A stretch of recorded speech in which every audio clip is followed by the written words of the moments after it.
சுற்றி சூழல் விழிப்புணர்வு செய்திகள்.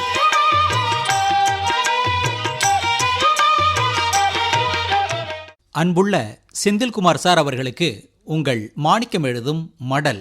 நலம் நலமறிய ஆவல். நெதர்லாந்துன்னு ஒரு நாடு இருக்கு, உங்களுக்கு தெரியும். அந்த நாட்டின் மக்கள் தொகை சுமார் 1,70,00,000. அங்கு மக்கள் வைத்திருக்கும் சைக்கிள்களின் எண்ணிக்கை 2,30,00,000. மக்கள் தொகையை விட சைக்கிள்களின் எண்ணிக்கை அதிகம். அந்நாட்டு மக்கள் சைக்கிள் பிரியர்கள். அந்த நாட்டின் பிரதமர் கூட வானிலை அனுமதிக்கும் போது நாடாளுமன்றத்துக்கு சைக்கிள்லேயே பயணிப்பாராம். நெதர்லாந்து நாட்டில் மொத்தம் 35,000 கிலோமீட்டர் நீளத்துக்கு சைக்கிள் பாதையே தனியாக இருக்குன்னா பார்த்துக்குங்க. இளைஞர்கள் தொடங்கி வயதானவர்கள் வரை முடிஞ்சவங்கள்லாம் சைக்கிளை பயன்படுத்துகிறாங்க. அதனால் நீரிழிவு நோய், இதய நோய் போன்றவற்றின் தாக்குதல் அங்கு குறைவு. சைக்கிள் பயணம் காரணமாக ஒவ்வொரு ஆண்டும் அந்த நாட்டில் 6,000 இறப்புகள் தடுக்கப்படுதான். 4 சக்கரம் 2 சக்கர வாகனங்களை பயன்படுத்துறதுக்கு பதிலாக மிதிவண்டி சைக்கிளை உபயோகப்படுத்துறதுனால நம்ம நாட்டு மதிப்புக்கு ஓராண்டுக்கு 142 கோடி ரூபாய் மிச்சமாகுதுன்னு கணக்கிட்டிருக்காங்க. செந்தில்குமார் சார், உங்கள் வீட்டில் சைக்கிள் இருக்கா? பெரும்பாலானவர்களின் வீட்டில் சைக்கிள் இல்லாமல் தான் இருக்குது. அப்படியே வச்சிருக்கிறவங்களும் அதை பயன்படுத்துறது மிக மிக குறைவு தான். 2 சக்கர வாகனங்கள் 4 சக்கர வாகனங்களின் பெருக்கம் காரணமாக சைக்கிள் பயணம் பாதுகாப்பாக இல்லைன்னு மக்கள் கருதுறாங்க. நெதர்லாந்து நாடு மாதிரி நம்ம நாட்டிலையும் மிதிவண்டிகளுக்குன்னு தனி பாதை இருந்தால் நல்லா தான் இருக்கும். மனம் இருந்தால் மார்க்கம் உண்டு. இருக்கிற சாலைகளில் சைக்கிள் மிதிவண்டி இருக்கிறவங்க கொஞ்சம் பயன்படுத்தலாம். அது அவர்களுக்கும் நல்லது, இந்த நாட்டுக்கும் நல்லது.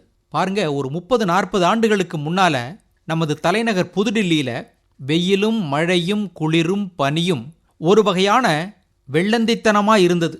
அப்பவே வாகனங்களின் புகை கண்ணில் எரிச்சலை வரவழைச்சுதான். இப்போதைய நிலைமையை பற்றி நம்ம கடுதாசியில் எழுதணுமா? அதோட அக்டோபர் நவம்பர் மாதங்களில் ஒரு வகையான சின்ன பூச்சிகள் அண்டை மாநிலங்கள்லேருந்து பறந்து வந்து டெல்லி மக்களின் அன்றாட வாழ்க்கையை சிரமப்படுத்துமா அப்பவே. அதே போல் டீசல் புகை, தொழிற்சாலைகளின் புகை மக்களுக்கு சங்கடத்தை கொடுத்துச்சான். ஆனால் நாள் ஆக அந்த வாழ்க்கை பழகிடுச்சு மக்களுக்கு. இப்போ இந்த சிரமம் மற்ற நகரங்களுக்கும் பரவிக்கிட்டு இருக்கு. ஒரு சில வசதி வாய்ப்புகள் வேணும்னா ஒரு சில சிரமங்களை அனுபவிச்சு தான் ஆகணும், இல்லைங்களா? ஆனால் எதற்கும் ஓர் எல்லை உண்டு. எல்லை மீறினதுனால தலைநகர் புதுடில்லியில் டீசல் பேருந்துகள், வாடகை வாகனங்களுக்கு உச்சநீதிமன்றம் தடை விதித்து சிஎன்ஜி வாயு பயன்பாட்டுக்கு வந்தது. இதன் காரணமாக புதுடில்லியில் காற்று மாசு பெருமளவில் குறைஞ்சிருக்கு. செந்தில்குமார் சார், புதுடில்லி மாசுபாட்டுக்கு அண்டை மாநிலங்களில் பயிர் கழிவுகளை விவசாயிகள் எரிப்பதும் இன்னொரு முக்கிய காரணம்னு சொல்லப்படுது.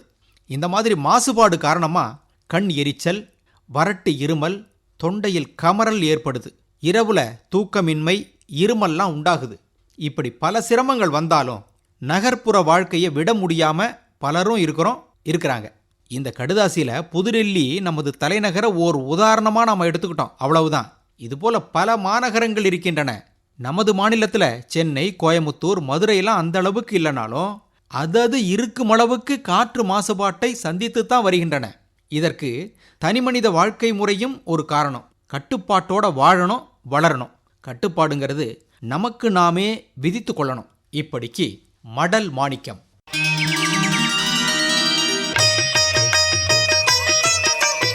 நம்மை சுற்றி சூழல் விழிப்புணர்வு செய்திகள் கேட்டீர்கள்.